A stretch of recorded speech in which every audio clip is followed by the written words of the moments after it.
अपनी दिव्यांग पत्नी को जो कि बांसवाड़ा तृतीय श्रेणी शिक्षिका पद पर कार्यरत है, उसका हस्तांतरण जैसलमेर करवाने को लेकर एक दिव्यांग पति जैसलमेर से कल 3 बजे रवाना हुआ, जो आज फलोदी देर रात फलोदी पहुंचा, जो अभी आज लटियाल माता मंदिर के दर्शन कर और सीधे यहां से जयपुर के लिए कोच करेगा नागौर के रास्ते।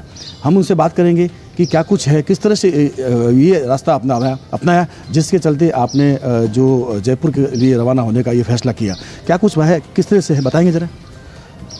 मेरी पत्नी का जो ड्यूटी ज्वाइन हुई थी 2018 में, वो प्रथम नियुक्ति जो बांसवाड़ा में हुई थी उसको आज 4 साल हो गए हैं। 2 साल का टाइम जो रहता है वो प्रोफेशनल टाइम रहता है, तो ट्रांसफ़र किसी का होता नहीं है।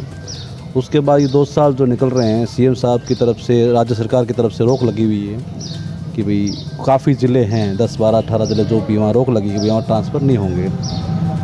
तो मैंने नीचे से लेकर ऊपर तक जितने भी पदाधिकारी थे सबसे निवेदन किया, उनको एप्लीकेशन दिया कि मेरा काम हो सके तो करवाओ।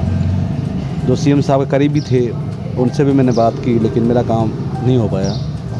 तभी गत 1.5 महीना पहले मेरी बात हुई तो उनमें काफ़ी लोगों ने कहा कि भाई सीएम साहब ने अगर बैन लगा रखी तो सीएम साहब ही आपका काम कर पाएंगे। तो इसीलिए मैंने 1 महीना पहले ही तय कर लिया था कि मुझे सीएम साहब से मिलने के लिए, आवेदन करने के लिए मुझे जयपुर जाना पड़ेगा। अब जयपुर जाने के लिए मेरे पास जो पहले स्कूटी थी वो थोड़ी पुरानी है, तो लंबा सफ़र तय करना मुश्किल था। ये जो मैं अभी आप दिख रहे हैं, ये मुझे विधायक महोदय द्वारा तोहफे में मिली है, जब 3 मई को ही अशोक जी गहलोत के जन्मदिवस पर ही। तो मैं इसी के द्वारा यहाँ जैसलमेर से कल निकला हूँ 4:21 पर, और देर रात फलोदी पहुँचा था। रात्रि मैंने विश्राम किया फलोदी में, अभी माँ के दर्शन करके मैं अभी नागौर होते हुए जयपुर पहुँचूँगा। और वहाँ 8 तारीख को मैंने तय किया कि मैं सीएम साहब के सीएम हाउस जाऊँगा और वहाँ एप्लीकेशन दूँगा। मुझे आशा है कि मेरा काम हो जाएगा, बाकी तो माँ को पता है या उनको पता है।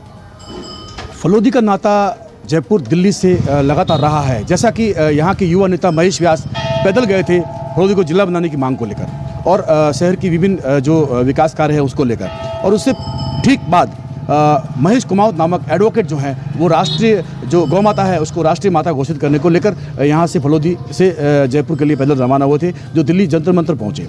और अब जो है अनुरंगा जो जैसलमेर से फलोदी के रास्ते होते हुए, नागौर से होते हुए जयपुर जाएंगे अपनी दिव्यांग शिक्षिका पत्नी को स्थानांतरण करवाने के लिए, जो कि जैसलमेर चाहते हैं।